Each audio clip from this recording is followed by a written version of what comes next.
Hello everyone. आज मैं education for sustainable development का एक टॉपिक है लाइफ स्किल्स, उसके बारे में कुछ क्वेश्चंस लेकर आई हूँ। So let's start the quiz. Yes, the first question is dash is a term used to describe a set of basic skills acquired through learning. मतलब कि वो क्या टर्म है जो बेसिक स्किल्स को डिस्क्राइब करती है, मतलब जो हम लर्निंग के थ्रू बेसिक स्किल्स हम अपने अंदर समायोजित करते हैं। वो कौन सी शब्द है? वो शब्द है, guess the answer. Option number A life skill, मतलब कि जीवन कौशल। Option number B vocational skills, जो आप काम करते हैं उसके लिए जो हम वोकेशनल नॉलेज रखते हैं उसका जो स्किल है। लिटरेसी स्किल, पढ़ने का स्किल जो है, या फिर none of the above. So the right answer is life skills. Yes, life skill is used to acquire. This is a basic skill that can be acquired through learning only. Okay friends, now go to the second question, that is here. The values of life skill are: option number A, capable of having an influence on the world. Option number B, aware of their rights and responsibility. Option number C, concerned about the welfare of others. Option number D, all of the other. Yes, guess the answer please. So the right answer is all of the above. मैं हिंदी में explain कर रही हूँ, इसलिए हिंदी के कुछ जरूरत नहीं है, मैं हिंदी में एक्सप्लेन कर रही हूँ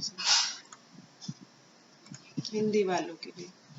so the third question is why is life skill education required. Sorry, why is life skill education required. जीवन कौशल की एजुकेशन हमें क्यों जरूरत होती है उसकी। Option number A, for the mental development, जो किसी का मानसिक विकास है उसके लिए। For the physical development of person, शारीरिक विकास के लिए। फॉर द इंटेलेक्चुअल, मानसिक विकास again. And option number D, for the complete development of a person, इसका पूर्णतया विकास किसी आदमी का। तो हमें जरूरत होती है पूर्णतः विकास के लिए, not for any other specific development. Okay guys, so the correct answer is D. This is the right answer. Now the question number 4. What are three main areas of life skills? Thinking skills, social skill, emotional skill, all of the above. Thinking मतलब जो हमारा सोचने का skill है, social जो हमारा सामाजिक होता है, इमोशनल जो हमारे जो जज्बात होते हैं, इमोशंस होते हैं, उनके जो स्किल होता है। यही 3 कैटेगरी हैं जिनमें हम लाइफ स्किल को डिवाइड कर सकते हैं। इनमें से ये सभी एरियाज हैं लाइफ स्किल के। Yes, you can see the diagram here. Life skill is distributed in 3 areas, that can be thinking skill, social skill और emotional skill। इसके अलावा कोई और स्किल नहीं होगा। Creative thinking, critical thinking, problem solving, decision making, CCPD, you can say CCPD किसके अंदर आता है? थिंकिंग स्किल में। आप इसको ऐसे याद कर सकते हैं, ये एक ट्रिक मान लीजिए। सोशल स्किल के अंदर क्या आता है? Communication, interpersonal, empathy, CIE। इसका फॉर्मूला है CIE। Yes, remember please. Emotional skill, self awareness, coping with emotions, coping with stress, SCC। SSC होता है ना, उससे याद रख लो, SCC। ठीक है, ये इनमें से कोई भी आपको, ये क्वेश्चन एग्जाम में इनमें से कुछ भी पूछा जा सकता है। मैं तो सिर्फ आपको एक आइडिया दे रही हूँ इन क्वेश्चन के थ्रू कि कैसे क्वेश्चन पुट अप हो सकते हैं, लेकिन हो सकता है कि क्वेश्चन कुछ अलग से तोड़ मरोड़ के पूछा जाए। So be ready for this and इसको आप लर्न कर लें तो बहुत अच्छा होगा। इसमें से कुछ भी आ सकता है। Okay friends, now the question number 5 is here, what are the main features of thinking skill under life skill. जैसे कि अभी हमने पिछले क्वेश्चन में देखा था उसके अंदर क्या क्या थे, CCPD, creative thinking, critical thinking, जो अभी हमने पढ़ा था CC, problem solving, P for problem solving, decision making, decision लेना आपको पता ही है, D all of the above. ये सभी के सभी हमने थिंकिंग स्किल के अंदर अभी देखा था। So take a screenshot of that diagram. Okay friends, yes, you can see also this. Take a screenshot for this. You should learn this. Okay. Question number 6 is tie shoelaces. Driving a car, swimming, etc. are the useful in your life can be considered as. फीते बांधना जूतों के, car को drive करना या फिर तैरना, ये किस तरीके के लाइफ स्किल है, किस तरीके का स्किल है जो आपको लाइफ में यूज होते हैं। ये सब भी एक स्किल होता है, इसे आप ये सब हमको आते हैं लेकिन ये सब भी स्किल के ही अंडर आते हैं। ये हमारे सब लाइफ स्किल्स हैं, जैसे कि नाम से ही पता चल रहा है, that is useful in your life. जो यूजफुल होंगे लाइफ में वो लाइफ स्किल होंगे। Okay friends, so this is the correct answer. Now the question number 7, What are the main features of emotional skill under the life skill। जैसे कि आपने पीछे देखा था, इसमें से कुछ भी क्वेश्चन बन सकता है, इसलिए मैंने ये क्वेश्चन इसमें रखे हुए हैं। Question number 1, कॉपिंग with emotions. हमें अपने इमोशंस को काबू में रखना होगा, हमें अपने इमोशंस हमारे बाहर नहीं आने चाहिए। सेल्फ अवेयरनेस, हमें खुद की नॉलेज होनी चाहिए, हमारी क्या स्ट्रेंथ है क्या वीकनेस है। कॉपिंग विद स्ट्रेस, हमें स्ट्रेस नहीं लेना है। ये सब भी इम्पोर्टेंट लाइफ स्किल्स हैं जो हमारे किसके अंडर आते हैं, इमोशनल स्किल।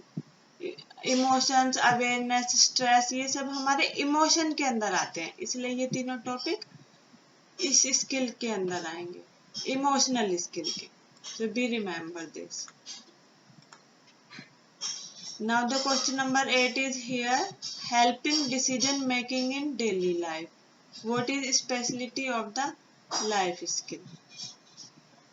डिसीजन मेकिंग करते हैं हम अपनी डेली लाइफ में, वो हम कैसे करते हैं, क्या स्पेशलिटी उसके लिए चाहिए, किस तरह की थिंकिंग हमको चाहिए। आपको पता है ये एक तरीके का थिंकिंग स्किल है, जैसे कि मैंने बताया था CCPD, D for decision making. Option number A sensitive thinking, option number B analytical thinking, option C balanced skill, option D prohibited thinking. Sensitive thinking का मतलब बहुत ही ज्यादा जो सेंसिटिव होता है, कोई इस तरह की जज्बाती जो सोच है वो यहाँ पे नहीं चलेगी।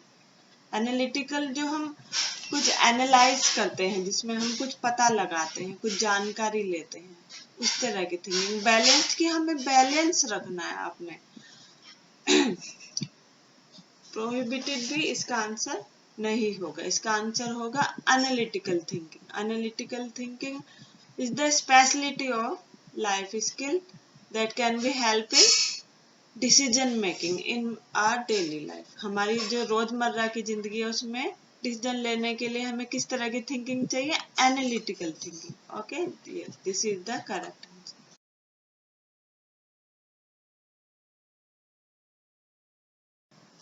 Question number 9 is, what are the main features of social skill under the life skills। कौन से मेन फीचर हैं जो हमने पढ़ा था, सामाजिक गुण है, जो सामाजिक कौशल है, वो कौन से जीवन कौशल के अंदर के कौन सा स्किल आता है। कम्युनिकेशन स्किल आता है, बातचीत का स्किल, इंटरपर्सनल स्किल, एक दूसरे से बात करना, एम्पैथी और एक वर्ड आपने सुना होगा सिंपैथी। सिंपैथी और एम्पैथी दोनों अलग होते हैं। सिंपैथी का मतलब होता है कि दिखावा करना, किसी को बता दिया कि भाई हाँ आपके साथ बहुत बुरा हुआ। लेकिन एम्पैथी अलग है, ये है समानुभूति, सहानुभूति नहीं समानुभूति। एम्पैथी मतलब दूसरे की फीलिंग्स को समझना, उसे ऐसे देखना कि जैसे हमारे साथ ऐसा हो तो हमें कैसा लगेगा, this type of thing. Okay guys, so the correct answer is CI, all of these. Okay friends, now go to the question number 10. What is the, यहाँ पे थोड़ा स्पेलिंग मिस्टेक हो गया, सॉरी। ये है what is the meaning of empathy। जैसे कि अभी मैंने पीछे बताया, understanding the problem of myself, खुद की प्रॉब्लम को समझना। Establish good relation with other person, दूसरे पर्सन के साथ अच्छे संबंध रखना। Giving new dimension to the dialogue, अपने बातचीत को कुछ अलग डायमेंशन देना। Option number D, understanding other person feeling. So आपको आंसर पता ही चल गया होगा, मैंने अभी बताया था कि दूसरे की प्रॉब्लम को समझना, understanding other peoples feeling. Okay, so correct answer is D. Question number 11 is here.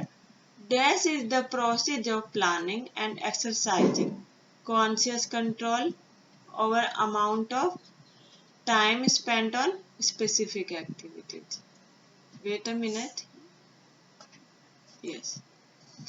So the option number A is stress management. Option number B, time management. Option number C, conflict management. Option D, disaster management.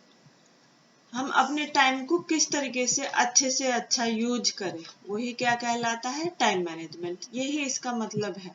हम कोई काम करने के लिए जो हमारे पास दिया हुआ टाइम है, हम उसको किस तरीके से और एफिशिएंट वे से हम उसको यूज करते हैं, that is called time management. Yes, this is the correct answer. Go to the question number 12. Only 15 question we will do today.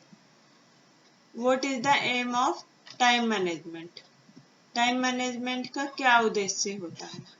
अभी मैंने बताया, option number A, to increase effectiveness, to increase efficiency, to increase productivity, and option D, all of the above. आपको answer पता ही चल गया होगा।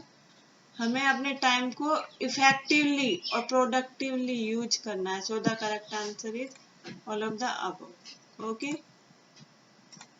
Now the question number 13 is NSQF is a, this is also in the syllabus, National Skill Qualification Framework. What is the use for the, what is the use of this? This framework is applied in any other countries also. Option number A, quality assurance framework. Option number B, time management framework, ये तो नहीं हो सकता। Option number C, effective management framework, ये भी नहीं है। Option number D, leadership framework, ये तो बिल्कुल भी नहीं। क्वालिटी एश्योरेंस का मतलब है कि आप क्वालिटी पता चल रही है कि उस पर्सन के अंदर क्या क्वालिटी है, उसको एक लेवल असाइन कर दिया जाता है। असल में इसमें क्या होता है NSQF में कि इसमें लेवल्स दे देते हैं हर एक बंदे को कि उसका ये लेवल 1 है, 2 है, उनकी क्वालिफिकेशन के अकॉर्डिंग, जो जो उनमें एबिलिटीज है, उनके स्किल्स हैं, उनके अकॉर्डिंग हम उन्हें असाइन कर देते हैं लेवल। और उस लेवल को फिर कहीं भी हम जाएंगे अप्लाई करेंगे तो उस लेवल को सर्टिफिकेट देख के हमको जॉब मिलती है। यही इसमें NSQF का उद्देश्य होता है। Okay, this is the correct answer. Quality assurance framework है ये। Option number, question number 14 is here guide. NSQF in India was notified on, ये इंडिया में भी आ गया था, इसे यहाँ पे NVEQF कहते हैं। तो ये कब आया था इंडिया में, ये भी क्वेश्चन पूछा जा सकता है कि इंडिया में कब आया था। So go through the option, these all are the dates. Now the correct date is yes 27 December. This is the correct answer of this. Wait. Okay. Now the last question is here. NSQF organizes all qualifications according to a series of levels of, option number A, knowledge, option number B, skill, option number C, attitude, option number D, all of the above। जैसे कि मैंने अभी बताया था, ये सब qualification हमारी उसमें चेक करी जाती है। तो so the correct answer is all of the above. Okay, मेरी नेक्स्ट वीडियोस भी देख लीजिए आप इस सब्जेक्ट की, वो भी क्वेश्चन आप प्रैक्टिस के लिए यूज कर सकते हैं। So thank you friends.